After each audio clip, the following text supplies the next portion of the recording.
Okay, students. Today we will read about the quadratic equation of class 10th. So now I am going to present the next page. On the next page I will tell you quadratic equation क्या होता है और कैसे हम इनके questions आसानी से solve कर सकते हैं। चैप्टर नंबर है हमारा 4। चलो लिख लेते हैं।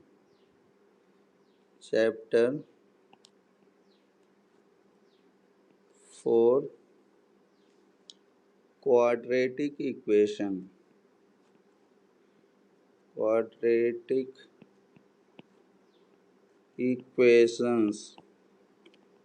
जो इम्पॉर्टेंट थिंग है हम उसी को पढ़ेंगे और बाकी डिफिनेशन से हम देख लेंगे। तो सबसे पहले हम बात करेंगे क्वाड्रेटिक इक्वेशंस होता क्या है।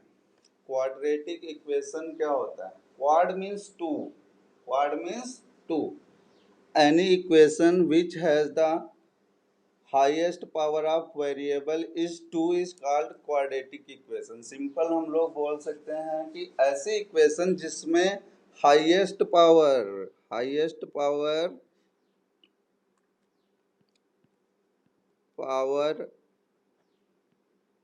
ऑफ वेरिएबल मीन्स वेरिएबल की हाईएस्ट पावर बच्चे क्या होनी चाहिए? Highest power of variable must be two that is called quadratic equation. चलो ये तो हमारे जनरल नॉलेज के लिए था कि ऐसी इक्वेशन जिसका हाईएस्ट पावर 2 हो that is called quadratic equation. Now students ध्यान से देखेंगे बेटा। अब हमारा चैप्टर के मेन फार्मूले जो है स्टार्ट होने वाले हैं। सबसे पहला है general form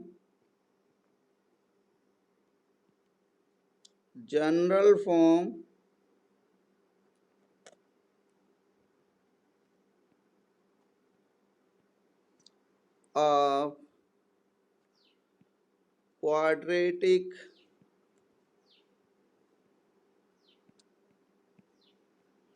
equation.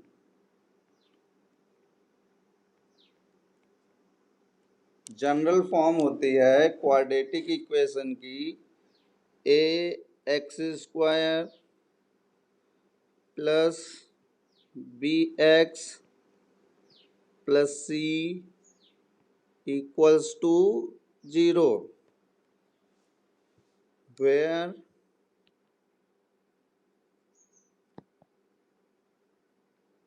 a is not equals to 0। a की वैल्यू बेटा 0 नहीं हो सकती। क्यों नहीं हो सकती? अगर बेटा a की वैल्यू 0 हो गई, सपोज करो a की वैल्यू अगर 0 हो गई तो हमारी इक्वेशन में a की वैल्यू जब हम पुट करवाएंगे देखते हैं ax² plus bx plus c, ये हमारी इक्वेशन गिवन है। Substitute a equals to 0। Substitute a equals to 0 in equation 1। तो 0 into x² plus b into x plus c equals to 0। If we multiply 0 with any number that will be 0। So this will be 0 plus bx plus c equals to 0। So simple way we can write this bx plus c। यहाँ पे highest power क्या हो गई बेटा? Variable की यानी कि x की। वेरिएबल की हाईएस्ट पावर हो गई 1। हाईएस्ट पावर जिसकी 1 होती है that is called linear equation. हमने चैप्टर 3 में पढ़ा था जिसकी हाईएस्ट पावर 1 होती है, जिस इक्वेशन की हाईएस्ट पावर 1 होती है that is called linear equation. तो ये तो लीनियर इक्वेशन हो जाएगी। तो b की वैल्यू 0 है चलेगा, c की वैल्यू 0 है ओके, बट b की वैल्यू 0 नहीं हो सकती बेटा, याद रखेंगे हमेशा जनरल फॉर्म को। a should not be equals to 0। तो ये तो हो गया हमारे नॉलेज के लिए, हमारी जनरल फॉर्म है ax² plus bx plus c। इसी से हम लोग सीखेंगे बेटा, हम लोग फाइंड आउट करना सीखेंगे एबीसी। एबीसी क्या होंगे? एबीसी जो भी हैं ये सब कांस्टेंट होंगे, कांस्टेंट होंगे। जैसे देखते हैं 2x² plus 6x plus 4 equals to 0। Now we can compare very easily। बेटा x² को x² से कंपेयर कर दिया, a की वैल्यू क्या आई? 2 आई। a की वैल्यू क्या आई? 2 आई। x को x से कंपेयर करेंगे तो b की वैल्यू क्या आएगी? What will be the value of b? b equals to 6। Similarly यहाँ पे x वगैरह तो गिवन है नहीं, c की वैल्यू 4, c की वैल्यू 4।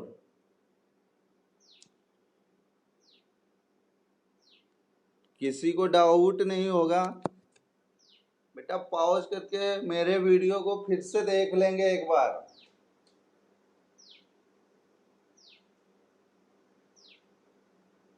जब आपकी समझ में आ जाए पूरा का पूरा, तभी हम आगे बढ़ेंगे, तब तक आगे नहीं बढ़ेंगे। नाउ ऐसे ही कुछ और इक्वेशंस देखते हैं जहां पे एबीसी की वैल्यूज फाइंड आउट करना सीखेंगे। Now see, one thing is given -9x² plus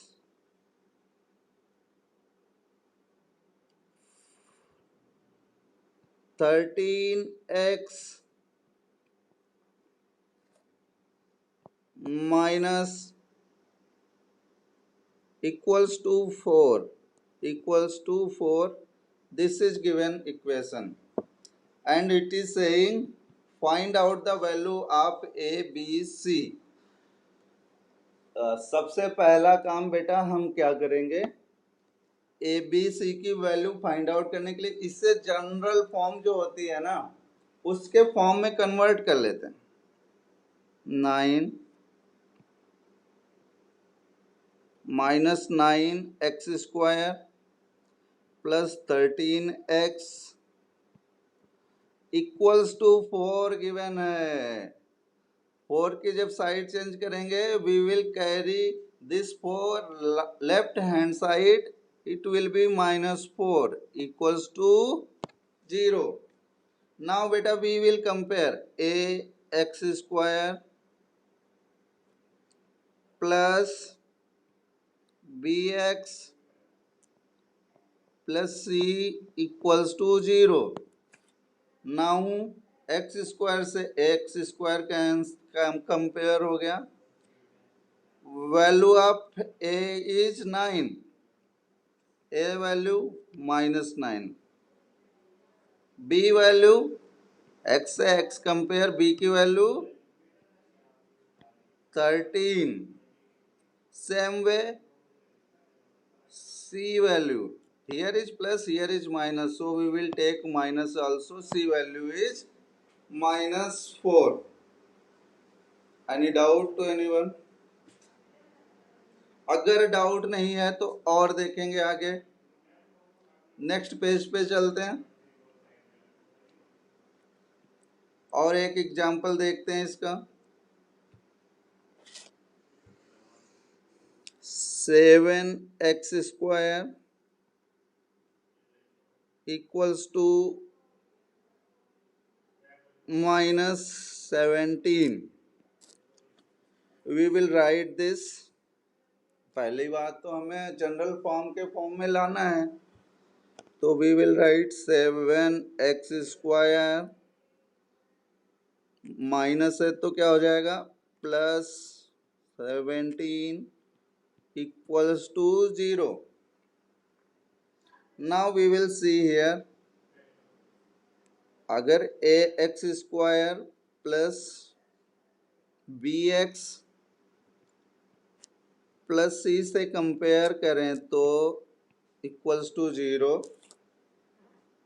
so x square से तो एक्स स्क्वायर ए की value 7। Now b x, x का कोई टर्म यहाँ पे गिवन ही नहीं है, तो बी की वैल्यू कितनी हो गई? 0 हो गई। Then C value 17, C value is 17। ये तो था हमारा फर्स्ट फार्मूला जिससे रिलेटेड हमने आप लोगों को समझाया। अब बेटा हम इसे इरेज करेंगे। इरेज करने के आफ्टर हम लोग दोबारा से अपने फार्मूले के नीचे जाते हैं। So we will go back from here, we also erase this one. Now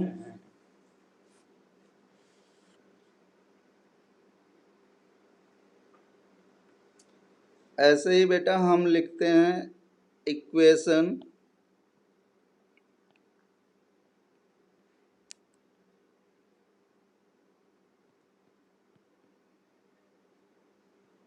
A x square plus C, अगर बी ना गिवन हो, X square plus C equals to 0 is called A x square plus C equals to 0 is called pure quadratic equation. Pure quadratic equation is called pure quadratic equation।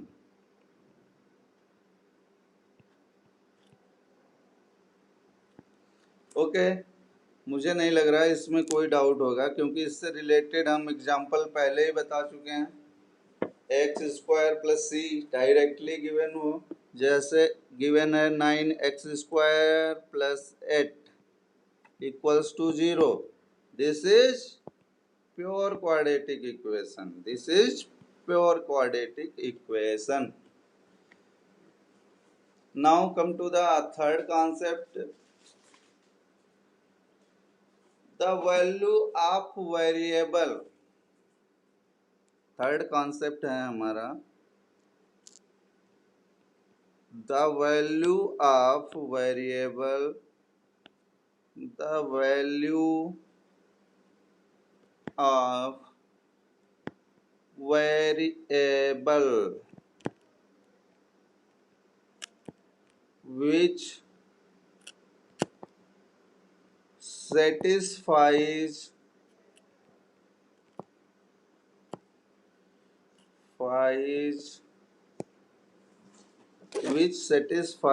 the equation, the value of variable which satisfies the equation is called the root of equation, is called the root of equation, is called the root of equation। ऐसी value जो variable की हो, जैसे कि यहाँ पे variable हमारा क्या है? x है ना। x की कोई ऐसी वैल्यू हो जो कि सेटिस्फाई करे इक्वेशन को, that is called root, that value is called the root of the equation. जब क्वेश्चंस आएंगे तो हम लोग सीखेंगे। क्वाड्रेटिक इक्वेशन, नेक्स्ट पेज पे चलते हैं।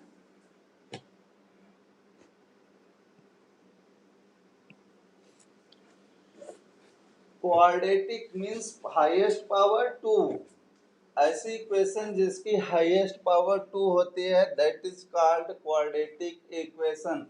और बेटा इक्वेशन की पावर जितनी होती है उतने ही उसके रूट्स होते हैं, तो यहाँ पे वही बात लिखनी है हमको। Quadratic equation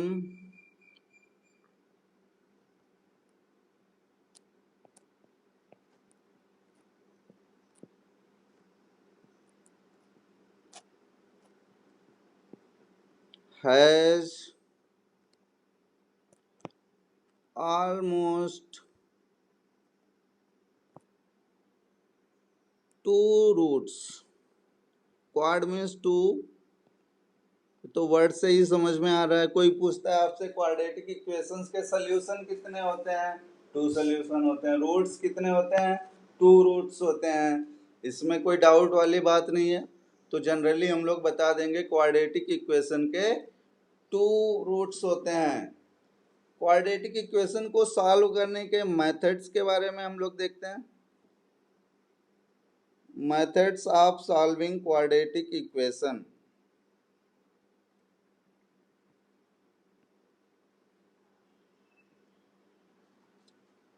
methods of solving quadratic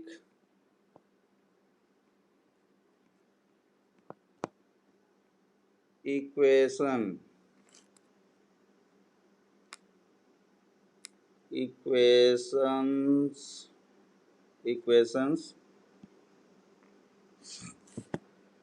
there are three methods for quadratic equation solving। Quadratic equation को सॉल्व करने के थ्री मेथड्स होते हैं। फैक्टराइजेशन मेथड,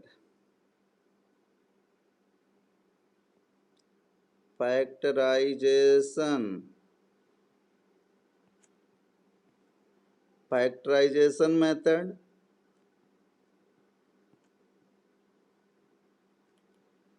इसको एक और नाम से बोलते हैं स्प्लिटिंग द मिडल टर्म। इसको सेकेंड नेम देते हैं splitting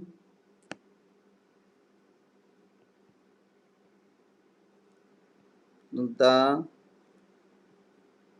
middle term.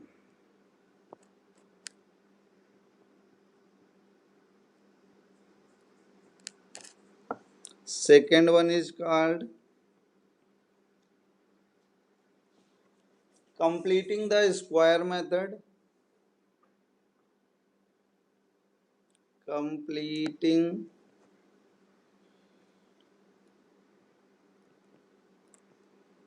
the square method, completing the square method।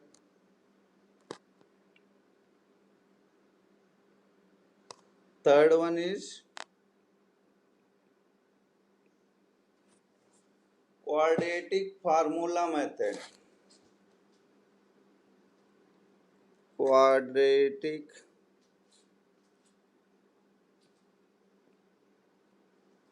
formula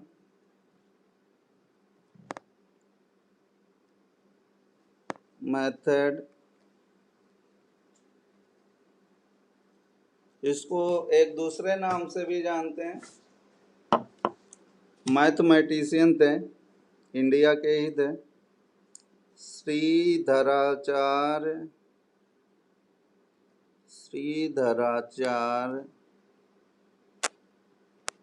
method या फार्मूला, श्रीधराचार्य फार्मूला। तो श्रीधराचार्य फार्मूला क्या है ये भी हम लिख लेते हैं।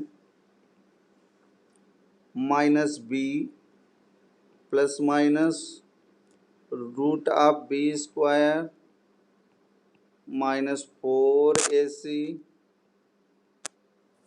Upon 2a upon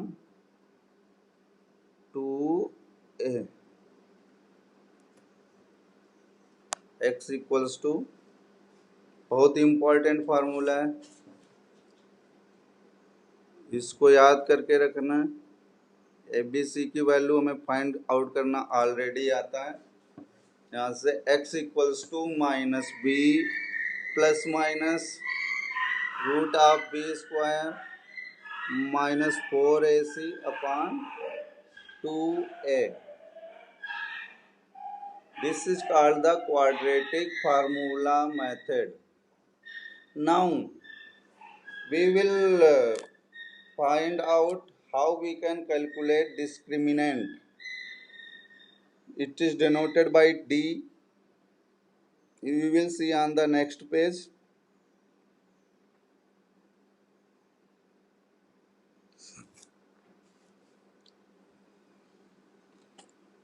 Discriminant.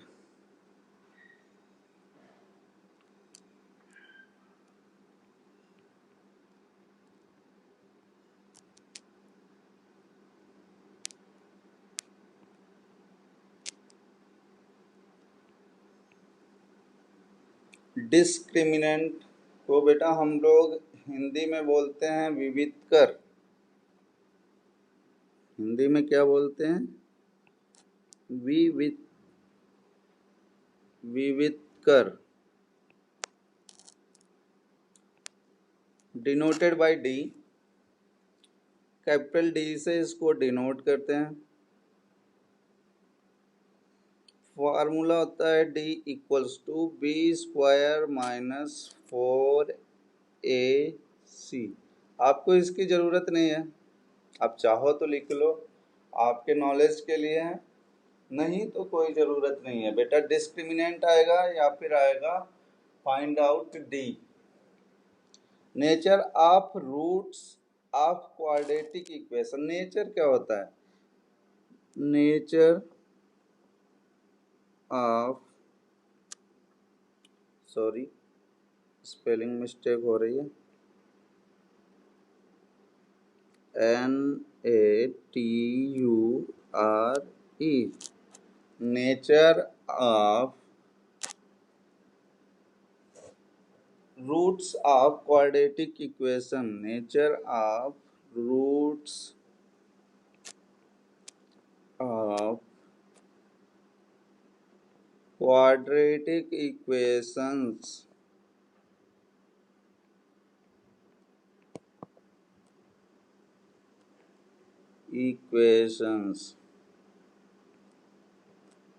ONS। Nature क्या होता है? डी पे डिपेंड करता है, डी की वैल्यू जैसी आएगी वैसा ही उसका नेचर होगा। सी फर्स्ट वन बुलेट से शो कर देते हैं। If D means discriminant greater than 0, roots are real and unequal. If D जो है ग्रेटर आता है 0 से, जैसे डी की वैल्यू भी आ रही है 0 से ज़्यादा आ रही है, मीन्स 1 आ रही, 2 आ रही, 5 आ रही, 7 आ रही, तो डी, तो इससे क्या होता है कि if D is greater than 0 then we can say roots are real and unequal. Roots are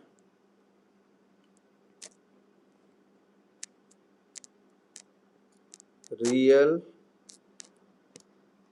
and unequal।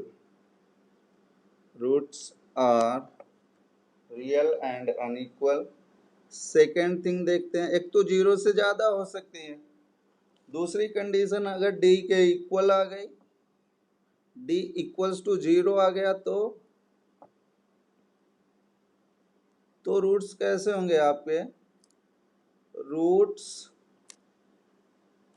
Are real and equal. तब भी रूट्स क्या होंगे? रियल होंगे और इक्वल होंगे। ये अनइक्वल हैं, अगर ग्रेटर आ रहा है तो अनइक्वल हैं। Roots are real and equal. Third one, if d is less than 0, roots are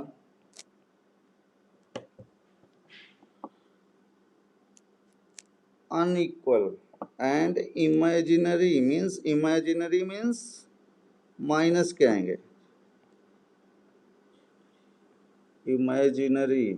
इसको एक बेटा टेबल से भी हम समझ सकते हैं। ये छोटी सी टेबल बना लेंगे।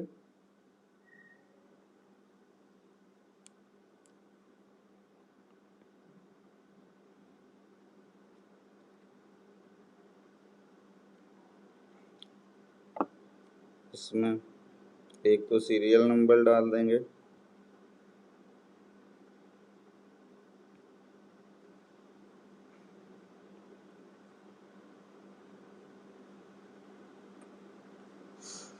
now we can see from here first condition यहीं से देख लेते हैं। If d is greater than 0, roots are real and unequal. बच्चे ध्यान रखेंगे, इफ डी की वैल्यू ग्रेटर है मीन्स 1 2 3 4 5 10 100 200 कुछ भी है, तो रियल एंड अनइक्वल आएंगे। जो भी रूट्स होंगे वो रियल एंड और अनइक्वल होंगे। सेकेंड कंडीशन क्या थी? D equals to 0, roots are real. अगर 0 के इक्वल है तब भी रूट्स रियल होंगे, बट अनइक्वल नहीं होंगे, इक्वल हो जाएंगे। Roots are real and equal. Third condition, if D is less than 0, roots are imaginary.